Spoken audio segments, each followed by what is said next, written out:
I wanted to share with you an ayah and some insights from this ayah that belongs to Surah Al-Isra, the 17th surah.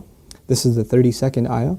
وَلَا تَقْرَبُوا الزِّنَا إِنَّهُ كَانَ فَاحِشَةً وَسَاءَ سَبِيلًا. This belongs to a passage in the Quran that are kind of the equivalent of the 10 commandments that you probably heard the famous phrase. Some Sahaba call them the equivalent of what the essential teachings that were given to Musa alayhi salam. Interestingly, they belong to a surah that's also called Bani Israel, the sons of Israel. Anyhow, this particular ayah, Allah says, don't even go near fornication, adultery, az-zina. Don't even go near it. He doesn't say la tazinu, don't do adultery, don't commit adultery. He says don't go near it. In other words, there's the act itself, and then there is a series of smaller acts that lead to it. It's got a perimeter around it, and you can't even go close to it. One has to understand the language of the Quran and the sensitivity in which it deals with this subject to appreciate the wisdom of Allah Azza wa Jal and how He's counseling us in dealing with this problem. Allah Azza wa Jal is telling us there are certain things that in and of themselves are not haram. You're not going to be able to pinpoint it and say it is wrong. But when you get involved in it, you're going to get sucked into a gravitational field, and it'll pull you in slowly and surely, little by little by little, and eventually it'll get you. Eventually it'll come at you. You know, one of the things we learn about shaitan that is remarkable to me is that he's extremely patient. He won't get you one shot. He'll come at you and he will put a little bit and a little bit and a little bit and a little bit until he destroys your character. He won't come and make you do the wrong thing right away. You know? Even in the story of Adam alayhi salam and Hawa, inshallah one day we'll do that story and some of the wisdoms from that story in the Quran. The way he approached them in Surah Al-A'raf is really interesting. He was relentless. It wasn't just one time. Like we assume that he just came and said, hey, tree, doesn't it look good? And he was gone. No. He was extremely relentless. And he kept at it and he kept at it and he kept at it and he built this idea in them until they would think it's their idea. You know? And when people start listening to shaitan, this is the same surah, Allah Azza wa Jalla says, Inna ibadi laysa laka alayhim sultan. My slaves, you're not going to have any authority over them. In other words, people who really submit to Allah, He will not have authority over them. But others, الشَّيْطَانُ يَعِدُكُمُ الْفَقْرَ وَيَأْمُرُكُمْ بِالْفَحْشَاءِ Surah Al-Baqarah. He will command you to do shamelessness. In other words, when you listen to him a little bit, you've granted him a little bit of power. When you listen to him a little more, you've granted him a little more power. And if you keep on listening to him, he gets to the point where he can command you. You will find yourself, I can't even help myself, Brother Nouman. I can't even help myself. I don't even know. I don't know how to turn the computer off. I don't know what makes me do that every night. I don't know what makes me do this or that. I don't know what makes me go there. Go into that chat session, you know. Go and log into that, horrific website. Go watch that filth. Why do I end up doing that? Why can't I lower my eyes when I'm in an elevator? When I'm walking down the street? I can't even help myself. I don't know what to do. That's when you know shaitan's got a pretty good hold on you. He's got a pretty solid hold on you. And you've been sucked into a really, a vicious cycle. It's just getting worse and worse and worse and worse and worse. And you're not addressing it, and it's making the problem worse. And it's destroying your spirituality altogether. Your relationship with Allah depends on a heart being clean. Every time you're exposed to filth, more dirt, more blackness, more covers are poured on top of your heart.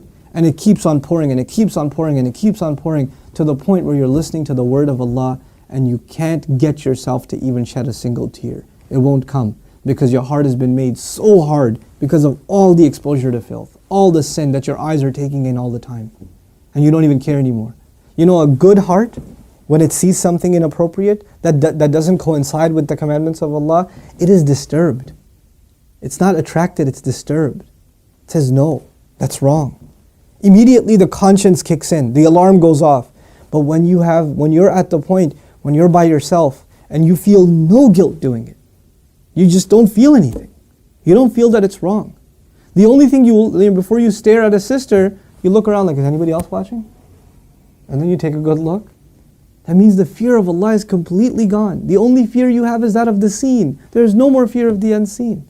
What a horrible spiritual state to be in. Allah says, يَعْلَمُ خَائِنَةَ الْأَعْيُنِ وَمَا تُخْفِي الصُّدُورِ. He knows the stealing of the eyes, that little glance you caught. He knows that one, that little glance you took. What to speak of the stare. And He knows what the chests are hiding. You know why I brought up this particular ayah? Don't even go near zina. إِنَّهُ كَانَ فَاحِشَةً. It has always been considered a lewd, shameless, vulgar act. وَسَاءَ سَبِيلًا. And a horrible path. Allah describes it as a path. A horrible path. In other words, a path has steps. Right? A path is made up of steps. You have to identify which step you're in. What makes you get into this? And for each of you, there's a process, there's a cycle. You're in a room by yourself. You're after school. You've got a couple of hours before your parents get home. You're among a bunch of friends that don't have any standards. You have to identify what leads you to this sin every time, and you have to cut it in its tracks. You have to stop going down that path. وَسَاءَ سَبِيلًا. What's amazing to me about this ayah, where it's situated.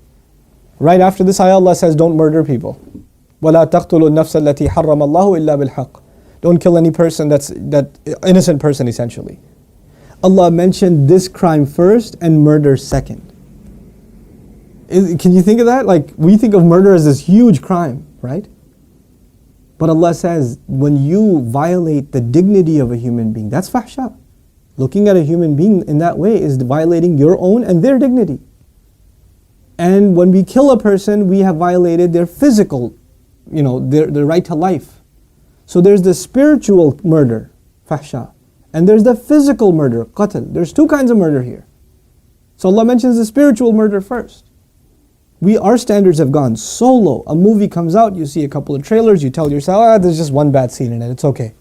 It's PG-13, it's not R. What used to be R 10 years ago is now PG-13. What used to be PG-13 is now PG. They put filthy scenes in everything now. And we don't even care about the spiritual price we're paying. It's affecting our prayer, it's affecting our dua, it's affecting our character. It's affecting our family life. It is. And we don't care. We just think, hey, that's life, bro, come on, live in the times. It's alright. That's just what it is now. What can you do?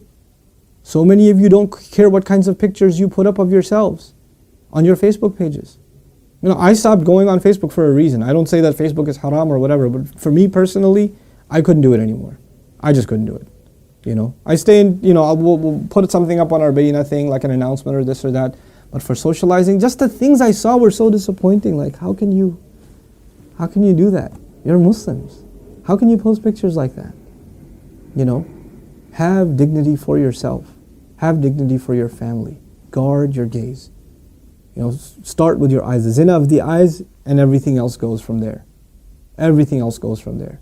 Inshallah ta'ala, I want to talk to you about this subject at length and do little small snippets and maybe portions from the Quran that deal with this subject. But the last thing I'll tell you today, inshallah ta'ala at least, is something about the word fahisha, which I'm translating as shamelessness or lewdness or vulgarity. The Arabic language has roots that are close to each other. Wahish and fahish. Wahish actually means wild animal. Fahish means someone who acts like a wild animal. Shamelessness is described as behavior close to animal behavior. Allah has dignified us as human beings. The punishment of Adam alayhi salam was his clothes were removed. Our mothers and our fathers' clothes were removed. That was a punishment from Allah. And immediately they recognized that they need to cover themselves. They didn't learn to cover themselves from a society. It wasn't society that taught them to be shameless. Nowadays your anthropology professor will tell you, it's society that makes us dress in clothes.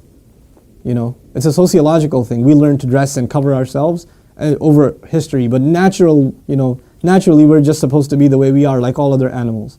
Adam alayhi salam didn't learn anything from any society. He was given a consciousness, and the moment his clothes were removed, he's trying to cover himself. Our mother's trying to cover herself. We are supposed to be a people that guard ourselves with covering, and we dignify others by not looking at them. Even if they don't have dignity for themselves, we should have dignity for them and not look.